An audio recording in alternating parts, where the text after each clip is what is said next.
Hello everyone and welcome to another session of AP Human Geography Review with Mr. Elrod. Today we're going to be discussing centripetal and centrifugal forces.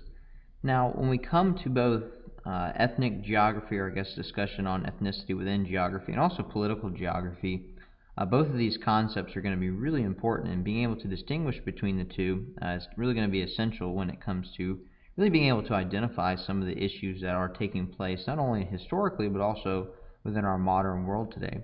And again, a lot of it revolves around people's ability to get along or to accept each other within society, but also can play a major role in the development of either social tension, but political tension, as well as political cohesiveness and making states stronger. So it's really important to understand these concepts, and hopefully this review will do a little bit of that for you. So when we talk about centripetal and centrifugal forces, really we're just discussing things within society that are either going to bring people together or something that's going to push them apart. Something that's either going to unify people within society or create division. I apologize for skipping over to that next bullet point. So basically we're just talking about things that are going to unify people or something that's going to create division within society. So I'll go to my next bullet point. And a lot of times this is going to happen because people either are going to see each other as the same or similar, and whenever they see each other as the same or similar, we're much more likely to act kindly towards them, to bring them into our fold, to help them out, to be more accepting of them, or see them as different. And typically, when we see them as different, it's much easier to ostracize or to see them as outcasts, or for tension to crop up because of the differences that people see in each other. Now, these can be actual differences or they can be perceived differences, and differences in all different types of settings. And so, again, within society, really this just puts kind of a term to some of the things that we see happening in societies anyway. Historically, we've seen it a lot, and of course we still see it today.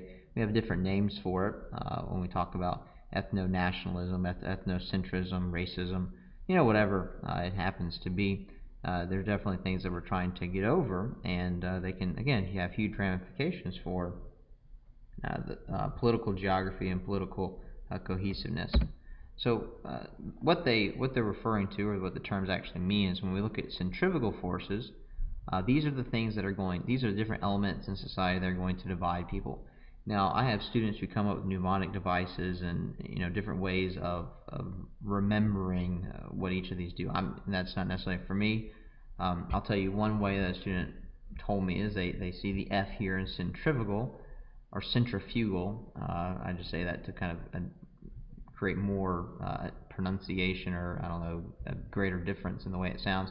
You see this F, and so you think about it forces people apart. So centrifugal forces force people apart or divides people. And so again, this is when people see each other as different or separate. And of course, whenever people see each other as different or separate, it potentially can lead to either tension between groups, or eventually can lead to violence. Most recently, we've seen some of the issues in the United States. You saw Ferguson, Missouri, and a lot of this based around racial tension, seeing of differences between white and black populations, and some people see the treatment of them as different. Some people see the life of one group of people as different, and so because there's a separation, there's this angst or anxiety that exists, and so that creates additional tension. In terms of political geography, one of our most important things is that it can potentially lead to devolution, or maybe even to balkanization if it gets strong enough. You look at what happened in Yugoslavia, obviously centrifugal forces at play there that broke the Balkan Peninsula apart. You look at what happened in Scotland here with their referendum. Now, of course, Scotland voted to stay a part of the United Kingdom, but a lot of that's based on some of the tension that exists between the Scottish, and their perceived differences from the English, and their desire to be seen and recognized as difference. So what are some things that help to develop centrifugal forces? And again, it's about feeling of separateness, of identity. And so here are all the different things. And you think about the ethnicity section of the course, and all the different things we look at where people identify each other as different. So whether there's a separate history, separate religion, separate language, a perceived separation, like in the case, especially the case of Rwanda, the Hutu and the Tutsi, the perception that the Dutch created as the difference between those two: social division, whether we're talking about the historical caste system in India, whether we're talking about in the United States, the Jim Crow laws, we're talking about women in society, where they didn't have certain rights, whether it was voting or land ownership, those types of things. So those can all be centrifugal forces. And then one of the things I always mention is poor economic conditions. Poor economic conditions almost always lead to increased tension, and it's because it creates anxiety really for all people within society. And so we're always looking for someone to blame, for someone to point a finger at when our position or situation is uncomfortable. Give you a good example here. Recently within the United States, when we were undergoing the recession for the last several years, you saw a lot of articles and headlines and people talking about Hispanic migrants taking American jobs. Now, I'm not here to argue either side of that, but I thought it was a great example because we're going through economic hardship. People are looking for someone to kind of blame for the situation, and so a lot of the finger pointing went to that migrant, the migrant workers and things like that, whether it was illegal or legal migration or whatever. You saw a lot of this headline, you saw in the news, you saw people talking about it, and it created that anxiety. You look at Germany, just after World War I, the poor economic conditions it was in, what Hitler was able to do with the Germans and the Nazis, and pointing the finger at different people groups outside the German heritage, and so that created a lot of angst and anxiety.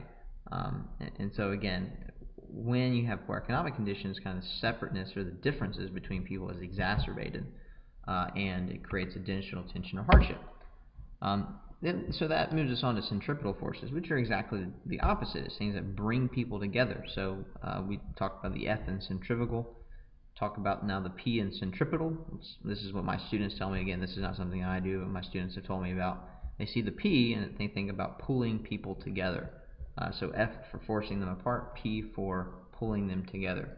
So centripetal forces are things that pull people together, bring them together, helps to unify them. So we can go through my points here. So it's a lot of times where people are going to see each other the same as similar. It's going to lead to unification, or it's going to lead to well, obviously another term for unification, bringing people together, which tends to create a more peaceful society. Not to say that there's not still going to be stratification within society in terms of social status and wealth and things like that, but people tend to get along a lot more when they see each other kind of together working on the same team. And I think you could use a lot of sports metaphors within centripetal and centrifugal forces. I'm not going to do that because I don't have time today, but I think you could work that in if you felt so inclined. So pretty much exactly the opposite of centrifugal forces. It's created generally by commonness, common history, common language, common religion, common goals. I think these are two that you could consider: common goals and common values. If you think about the United States, we have a lot of different people groups in the United States, but really what brings us together maybe is some of our common goals and common values of freedom, equality, the ability to gain economic status, and kind of this common ground that most people fall in the United States in terms of there's no inbred social hierarchy or anything like that. Now people will argue different points on that, and that's not what I'm trying to do here, but just kind of this understanding that everybody in the United States is pretty much on the same social, maybe political plane, you might want to say it. Now, definitely created by favorable economic conditions. Now that we're kind of recovering, coming out of the recession in the United States, you see a lot less angst and anxiety over jobs, over people pointing fingers at each other in terms of stealing jobs or anything like that. Now, of course, we have some of the racial tension that's been cropping up here recently, but not really caused by unfavorable economic conditions. They happen to be kind of unique circumstances that created that. Now, you would notice that in Ferguson, it looks like a relatively economically depressed area, which might have kind of fueled some of that additional tension. So now what we're going to do is we're going to move into some review, and so I'm either going to make a statement or look at a term or something like that, and then you tell me whether you think, or you decide for yourself. Obviously you can't talk to me. You decide for yourself whether you think this is a centripetal or a centrifugal force. So first one is national anthem. That's something that's going to be considered a centripetal force because it's supposed to create a sense of pride, kind of a sense of good feeling towards your country, and create a kind of something that people can rally around. An ethnic enclave. That's going to be a centrifugal force, especially when you have that enclave with the feeling of hostility of those who are around it. Anytime you have separation, and that creates not only perceived separation, but that creates actual separation between people groups. Now, you might say within the enclave you might have centripetal forces, but if you think about the difference between the enclave and the area surrounding it, then that would definitely be centrifugal forces between the two. A territorial exclave. Now, if you haven't talked about territorial exclaves in political geography, you might want to wait for a little bit. Go look it up for a second, and then come back. That's going to also be a centrifugal force, especially when it comes to the separation that exists between the people and the country that they are a part of. The Japanese bombing of Pearl Harbor. That's going to be a centripetal force for the United States. Typically, whenever there is some sort of outside hostility towards a group, that helps to unify a group of people.